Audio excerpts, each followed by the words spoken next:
Hello YouTube friends and subscribers. What we're dealing with today is the Mk7 Golf, the GTD. And now I've been checking out the prices of the front bumper, and £200 or £300 really to get you started, and that's for one with scratches. So it occurred to me that maybe we could repair the existing one. Now this is the main damage on this plastic bumper, and I must confess I rather recklessly hacked this bit out to get the bumper off, because something had come through here. So I think it's all here now. Okay. I'm not sure how you bend this stuff back in. I guess heated up a bit with a hairdryer. I think the rest of it is fairly okay.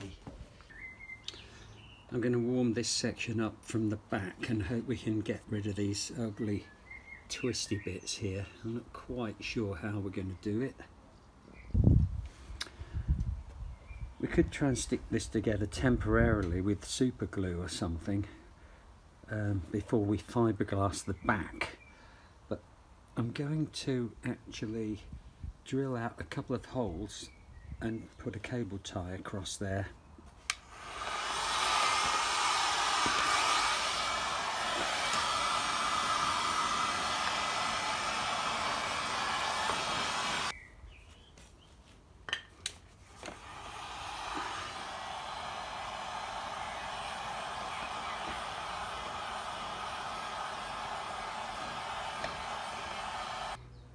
Because you don't want to be overcooking this and melting the plastic, but you do have to get enough heat on it to get it to bend.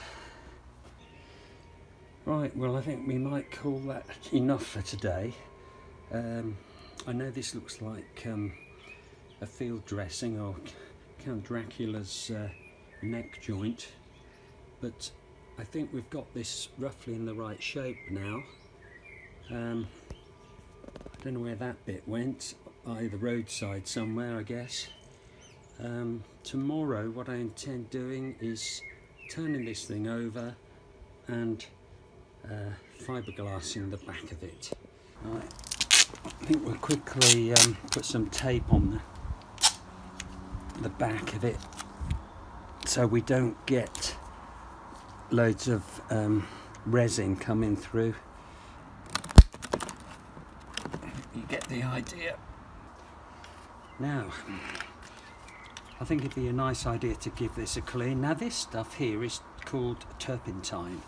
It's a thing that's available in the UK. I don't know about other countries.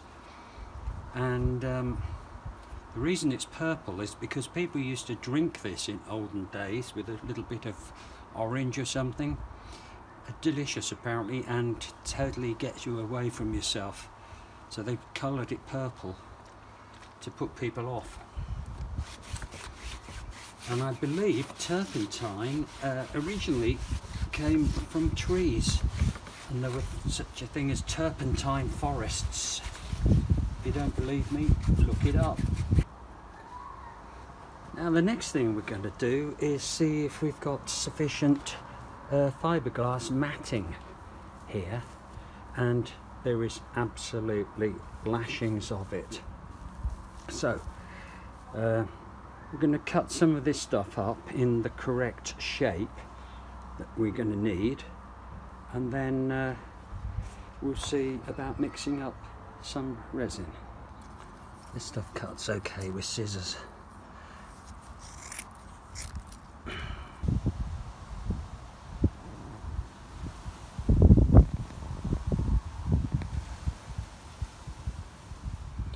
Right, this is our resin. Can't remember where I got that from now. And it comes with a hardener or a catalyst. The tricky bit is figuring out how much of each you need. Now, although this stuff comes in a liquid, they measure it in weight. So for example, if you had 500, so that's half a kilo of resin at 2% strength, 2% mixture. You would need 10 milliliters of hardener, as far as I understand. And this little cap is a dispenser. I can't quite remember how you do it one-handedly, but I think you fill this reservoir, and then when you've got sufficient in there, you can maybe have to see the measuring on there. And then you mix the two up, and you've got a 2% mixture then, which gives you a clue on how quick it's going to go off. And with this stuff, I remember now, when you squeeze the bottle, the liquid shoots up that tube on the outer surface there and fills a little reservoir.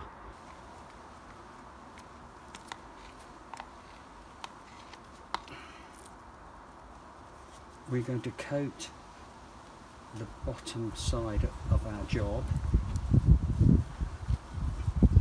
Try to work reasonably quickly when you're doing this.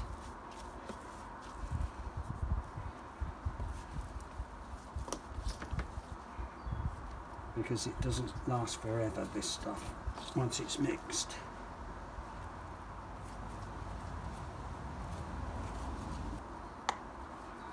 So now we take our mat, so just squish it into place.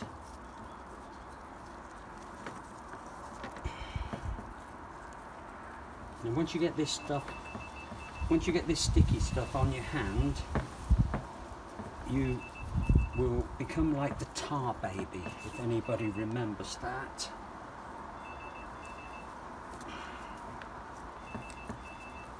Right.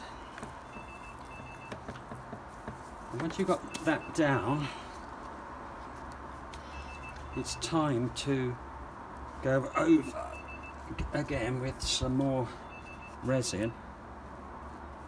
Just kind of drop it on there, because everything becomes a mess otherwise.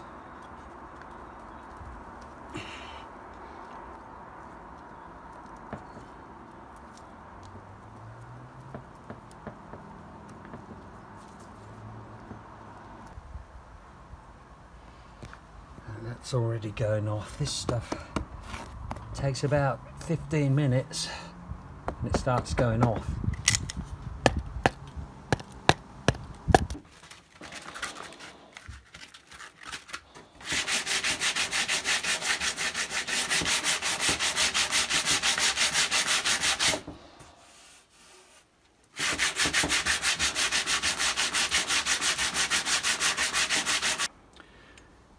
Now, because I haven't got a soldering iron, I've invented something here, which is a piece of 15mm copper tube, flattened one end out, and I'm hoping I can heat this up and we can just sort of warm that patch into that hole there.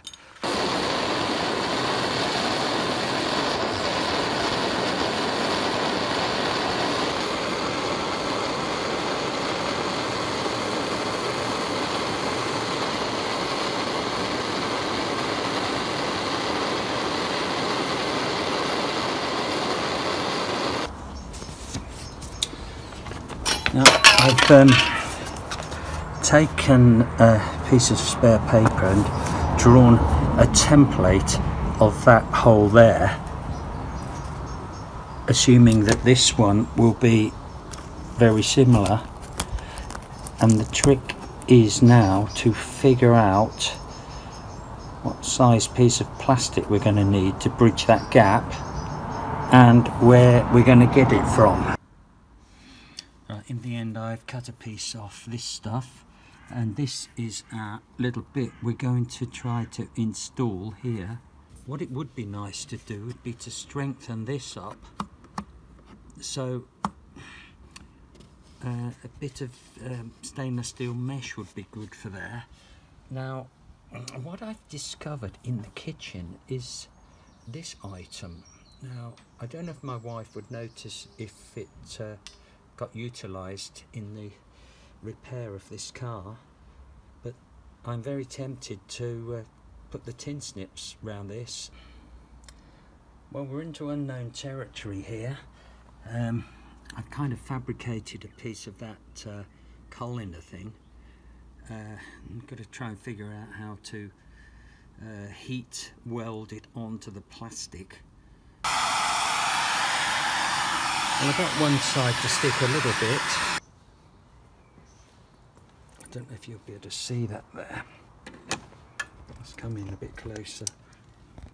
You can see the plastic is coming through the holes in this $5 colander thing.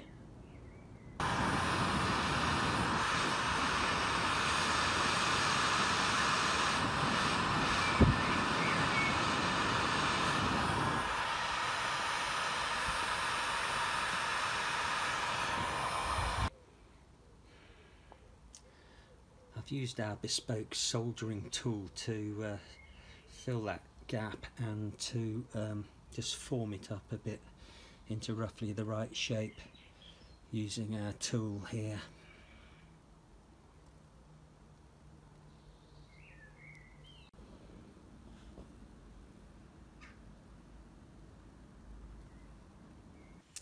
Now we're going to do a little bit of filling now.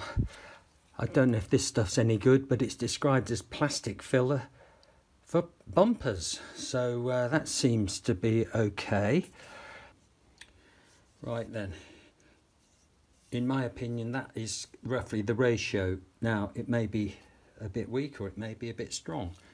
Nobody's going to know until we try it. So basically you want to be blending the two parts together. You'll soon find out if it's too strong because it'll go off in seconds.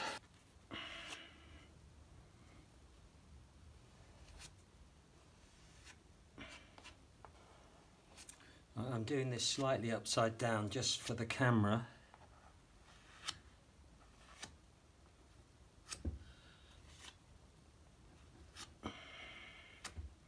Which is giving me rather a strange view, if I'm honest.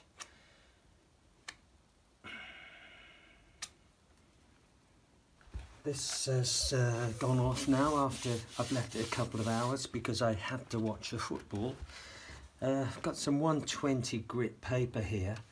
We'll just make a little start, just lightly.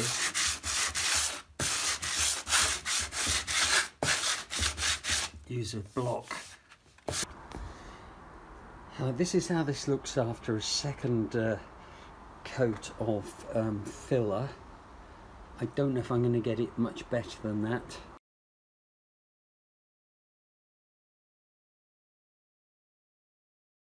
Uh, 600 paper to start with.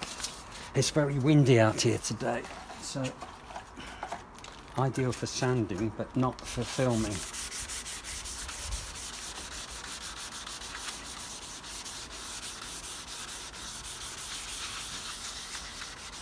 Interesting, I'm just doing the bottom end of the bumper. I think this one's been round the block before, don't you? This is the 2000 grit, so that's the final final rub down that we're going to be giving this bumper. Spent more than enough time on it. I gave the bumper coat of primer, a couple of coats of undercoat, and then the top coat of the sort of, well, I guess it's the metallic finish. This is our 2K lacquer we're going to try to apply outdoors in a slightly windy situation. Here we go.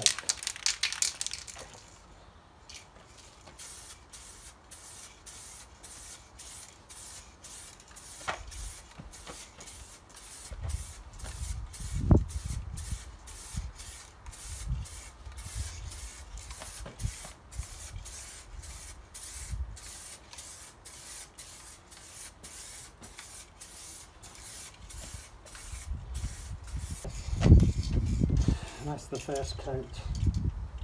Going to leave that for about 10 minutes, I think, and then we'll give it another coat. Now when you're pressing these sort of aftermarket parts on, it's important to make sure you get all these tabs in exactly the right place. Make sure you get them all on the right side of the line, as it were, because if you don't and you get one wrong, you're going to have to haul the whole lot back off again. So there are numerous 2, 4, 6, 8, 10, 12, 14. There's probably 30, at least 30 tabs, and they've all got. Well, this is going to be the last piece of video on our bumper repair. I'm not sure how happy I am with it. It's a lot better than it was when we received the car. I would probably do it differently if I had another chance, but this is what we've got anyway. This is our DIY version of fixing up a plastic bumper. Well, thanks for watching, guys. I hope you found that moderately interesting as we repaired the plastic bumper on this Mk7 Golf. Whether or not it was worth all the time we spent on that, with the fiberglassing, the filling, the sanding back, the rattle can paint. Anyway, it doesn't look too bad. These plastic bumpers don't come cheap. You're talking about £300 probably at least, and that one might still have splits or scratches, so you might still have work to do. But if you can get a nice one in colour, it's probably the way to go if you can lay your hands on that amount of money. Otherwise, crack on with the DIY like we have here. If you'd like to subscribe to my channel, that'd be good, thank you, and you'll be able to see what else we get up to here at home and round the house and round the car. Thanks for watching.